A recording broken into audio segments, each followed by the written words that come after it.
চলো আজ কিছু অঙ্ক করা যাক তাহলে। প্রথম অঙ্কটা কী বলেছে পড়ো। When the price of a magazine was reduced by 10%, it sale increase by 30%, total revenue will be. Total revenue কত জানতে চাই, তাহলে কী বলেছে, যখন একটা ম্যাগাজিনের দাম 10% কমে গেছে এবং তার বিক্রি কী হয়েছে, দাম কমে যাওয়াতে 30% বিক্রি বেড়ে গেছে, তাহলে তার টোটাল কত টাকা ইনকাম হবে, তাই তো? তাহলে 10%-এর ফ্র্যাকশন ভ্যালু কত হবে, 10% এর ফ্র্যাকশন ভ্যালু 1/10, আর 30% ফ্র্যাকশন ভ্যালু 30/100 সমান কি 3/10। তাহলে কী হয়েছে, প্রাইস কী হয়ে গেছে, প্রাইস কী হয়ে গেছে 10 থেকে কমে 10% কমেছে, 10 থেকে কমে কত হয়েছে 9 হয়ে গেছে। আর সেলস কত হয়ে গেছে, সেলস কত হয়ে গেছে 10 থেকে বেড়ে 13 হয়ে গেছে, 10 থেকে বেড়ে 13 হয়ে গেছে।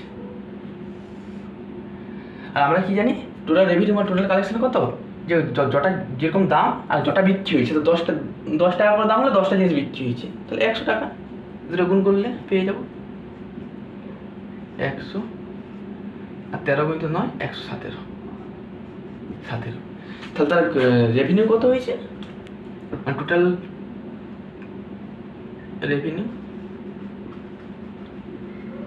রেভিনিউ কত হয়েছে 100 টাকা থেকে 117 টাকা হয়ে গেছে।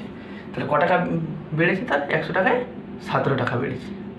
তাহলে কত টাকা, 100 টাকায় কত বেড়েছে, 17 টাকা গুণিত 100, পার্সেন্টেজ চিহ্ন সমান 17%। তাহলে রেভিনিউ কত বেড়েছে, তার 17% বৃদ্ধি হয়েছে। তারপরে 2 জায়গাটা পড়ো। The price of sugar reduced by 10%, how many quintals of sugar be purchased for the same money which was sufficient to buy 18 quintal at the high price। তাহলে কি বলছে, যে তার চিনির দাম কত কমেছে, 10% কমে গেছে। তাহলে কি জানতে চাইছে, how many quantity of sugar can be purchased, মানে সে কত কোয়ান্টিটি সে সুগার কিনতে পারবে, সেম মানি, সে একই টাকাতে, যেটা সে আগে 18 কেজি কিনতো, 18 কুইন্টাল বেশি দামে যেটা কিনতো। তাহলে 10% রিডিউস মানে কি, 10% ফ্র্যাকশন ভ্যালু 1/10। তাহলে প্রাইস কী হয়ে গেছে,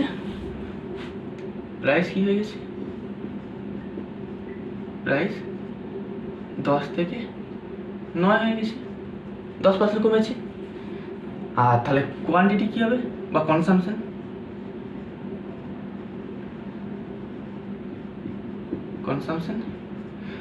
কী হবে, যে সেম তার মানি খরচা যদি সেম রাখতে চায়, তাহলে কী করতে হবে, 9 থেকে 10 করতে হবে। আগে যখন 10 টাকা দাম ছিল তখন যে সে তখন যে 9 মিনিট খরচা করতো, যখন 9 টাকা দাম হয়েছে সে কি 10 মিনিট খরচা করতে পারবে, মানে ধরো 10 টাকা করে 10 মিনিট 9 90, তাহলে কি টোটাল খরচাটা তো একই থাকবে। আর যে যখন প্রাইস 9 টাকা হয়ে গেছে তখন কি সে বেশি খরচা করতে পারবে, তখন সে 90 টাকা আছে, 9 গুণিত 10 করলে 90 আসে, আর 10 গুণিত 9 করলে 90 আসে, তার টোটাল খরচাটা তো সেম থাকছে। তাহলে সে এখন কত বেশি কিনতে পারছে,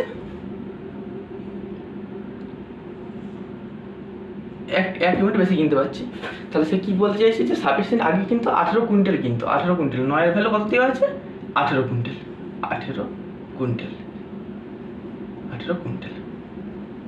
তাহলে কত দিয়ে গুণ করছে, গুণিত 2 দিয়ে। তাহলে 10-এর ভ্যালু কত হবে, গুণিত 2 সমান 20 কুইন্টাল। তাহলে সে আগে যদি 18 কুইন্টাল কিনতে পারতো হাই প্রাইসে, আগে দাম কত ছিল 10 ছিল, 10 থেকে কমে 9 হয়ে গেছে, তাহলে এখন লো প্রাইসে কত কিনতে পারবে, 20 কুইন্টাল। 20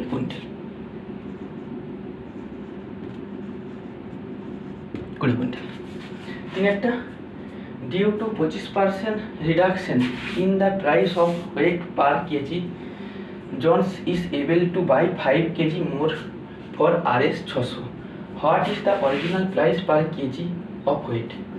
তাহলে কী বলছে, যে একজন ব্যক্তি 25% তার কী হয়ে গেছে, তাদের গমের দাম কমে যাওয়ার ফলে সে কী করছে, 25% দাম কমে গেছে, তাহলে সে কী হচ্ছে 5 কেজি বেশি কিনতে পারছে, কত টাকায়, 600 টাকায়। সে 600 টাকা আগেও খরচা করছিল, এখন 600 টাকায় খরচা করবে, সে কিন্তু 5 কেজি এক্সট্রা পেয়ে যাচ্ছে। What is the original price per kg of wheat, তো অরিজিনাল দাম কত জানতে চাইছে। তাহলে কী বলছে, যে প্রাইসে কত, 25% রিডিউসড হয়েছে, মানে 25% প্রাইস কমে গেছে। 25% ভ্যালু কত, 25% ফ্র্যাকশন ভ্যালু, 25% মানে কি 25/100 সমান কি 1/4। তাহলে আগে প্রাইস কত ছিল, 4 ছিল, প্রাইস কত ছিল প্রাইস ছিল 4, 4 থেকে কমে কত হয়েছে, 4 1 কমে যায়, 4 থেকে কমে 3 হয়ে গেছে। আর তাহলে 4 থেকে কমে 3 হয়ে গেছে, তাই টাকাটা কিন্তু সে 600 টাকায় খরচা করছে। সে প্রথমে 600 টাকা খরচা করছিল, তারপর 600 টাকা খরচা করছে। তাহলে তাই কোয়ান্টিটি করতে হবে, কোয়ান্টিটি একই রাখতে হবে, তো তার বিপরীত অনুপাতে চেঞ্জ করতে হবে। 3 যদি আগে সে 3 ইউনিট খরচা করতো, এখন সে 4 ইউনিট খরচা করতে পারবে। মানে তখন আগে 3 কেজি খরচা করতে পারছে, 4 কেজি খরচা করতে পারবে। তাহলে সে ক কেজি বার্তা খরচা করতে পারছে, 1। তাহলে 1 ইউনিটের ভ্যালু কত বলে দেওয়া আছে, 5 কেজি। এই যে 1 ইউনিটের ভ্যালু কত বলছে, 5 কেজি, 5 কেজি। তাহলে 3 ইউনিটের ভ্যালু কত হবে, 1কে 5 দিয়ে গুণ করেছি, 3 ইউনিটের ভ্যালু 15 কেজি, গুণিত এখানে 5 আর 15 কেজি। আর 4 ইউনিটের ভ্যালু 20 কেজি, গুণিত 5, 20 কেজি। তাহলে ও কী জানা যাচ্ছে, অরিজিনাল প্রাইস। অরিজিনাল কত ছিল, এটা হচ্ছে অরিজিনাল প্রাইস, আর এটা কি, এটা রিডিউস প্রাইস। তো অরিজিনাল প্রাইস আগে কত কেজি, 15 কেজি কিনতে পারতো কত টাকায়, 600 টাকায়। 600 টাকায় কত কিনতে পারতো, 600 টাকায় 15 কেজি। তাহলে 1 কেজির দাম কত হবে, 600 বাই 15 পার কেজি সমান 40 পার কেজি। তাহলে 1 কেজির দাম কত ছিল আগে, অরিজিনাল প্রাইস 40 পার কেজি। তারপর চারেরটা কি বলেছে, a reduction of 20% in the price of wheat able a housewife to obtain 4 KG more for RS 1200। Same অঙ্ক আগেরটার মতোই, 20%। এখানে আগের থেকে 25% হ্রাস করেছিল, এটাই হচ্ছে 20% হ্রাস করছে। তাহলে 20%-এর ফ্র্যাকশন হলো কত, 1/5। তাহলে প্রাইস কত ছিল আগে, প্রাইস অরিজিনাল কত ছিল, অরিজিনাল কত ছিল, 5 টাকা ছিল। আর কমে গেছে, নিউ কত হয়েছে, নিউ কত হয়েছে, 4 টাকা হয়ে গেছে। তাহলে কোয়ান্টিটি করতে হবে, তাহলে উল্টা অনুপাতে খরচা করতে পারবে। যদি 5 টাকা দিয়ে 4 টাকা হয়ে যায়, সে কী করবে, কোয়ান্টিটি কী করতো দেখে, সে 4 থেকে, যখন আগে 4 কেজি খরচা করতে হবে, কি 5 কেজি খরচা করতে পারবে। কারণ কি, এটাও 4-5 20 রাখতে হবে, এটাও 4-5 20, কারণ কি সে টোটাল খরচাটা একই রাখবে। তাহলে সে এখন কত বেশি কিনতে পারছে, 1 ইউনিট। এখানে 1 ইউনিট হলে কত বলে দেওয়া আছে, 4 কেজি, 4 কেজি। তাহলে 1 ইউনিটের ভ্যালু 4 কেজি বলে দিতে থাকে। তাহলে 4 ইউনিটের ভ্যালু 16 কেজি, গুণিত এটাও কিন্তু 4, 16 কেজি। আর 5 ইউনিটের ভ্যালু গুণিত এটাও 4, 20 কেজি। তাহলে কি জানতে চাইছে, 1200 টাকায় 4 কেজি সে বেশি কিনে। তাহলে কি জানছে, what is the reduce price, মানে কমে যাওয়া, যে নিউ দামটা, নতুন দাম কত জানতে চাইছে। তাহলে এখন কত কেজি কিনতে পারে, 20 কেজি, তাই তো, 20 কেজি। 1200 টাকায় কত কেজি কিনতে পারে, 20 কেজি বাই 20 সমান 60 পার কেজি। 1 কেজির দাম কত, এখন নতুন প্রাইস 60 টাকা। তারপর 5-এরটা, after 20% reduction in the price of a buyer buy 1 dozen mangoes more in 50 টাকায়।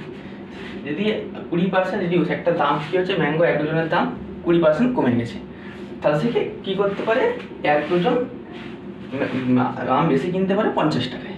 যে 50 টাকায় খরচা করে, আগে 50 টাকা খরচা করতো, এখনও 50 টাকায় খরচা করে। তাহলে সে 1 ডজন আম বার্তা কিনতে পারে, কী জন্য, 20% দাম যেহেতু কমে গেছে। তাহলে 20% দাম কমে যাওয়া মানে কি, 20% ফ্র্যাকশন ভ্যালু, 20% সমান 20/100 সমান কি, 1/5। তাহলে প্রাইস কী হবে, প্রাইস কী হয়েছে বলেছে, 5 টাকা থেকে কমে কী হয়েছে, 4 টাকা হয়ে গেছে। তাহলে কোয়ান্টিটিটা কী করতে হবে, কোয়ান্টিটি সেই আগেও 50 টাকা করছিল, এখনও 50 টাকাই খরচা করবে। তাহলে কোয়ান্টিটি কী করতে হবে, কোয়ান্টিটি আমি এগুলো আগের অঙ্কে বলেছি, দেখবে আগের অঙ্কগুলো আছে। তাহলে এখন কোয়ান্টিটি কী করতে হবে, 4 থেকে সে 5 করতে পারবে। তাহলে তবেই তার 4-5 20 একই থাকবে, দুটোই সেম। তাহলে এবার কী জানতে চাইছে, the reduce price of the mango. তাহলে সে কত বেশি পায়, এখন বলেছে 4 থেকে 5, মানে আগে 4 ইউনিট কিনতে, এখন 5 ইউনিট কিনতে পারে। তাহলে 1 ইউনিট বেশি পায়। 1 ইউনিট বলে কত বলেছে, 1 ডজন, 1 ডজন বেশি কিনতে পারে। তাহলে 5 ইউনিটের বেলা কত হচ্ছে, ডজন, 5 ডজন। তাহলে রিডিউস প্রাইস কোনটা, এইটা। তাহলে 5 ডজনের দাম 50 টাকায় কী করতে পারে, 50 টাকায় কী করতে পারে, 5 ডজন কিনতে পারে। এখন নতুন প্রাইস, এটা নিউ প্রাইস বা রিডিউস প্রাইস সমান 10 পার ডজন। রিডিউস প্রাইস কত? 10 টাকা পার ডজন।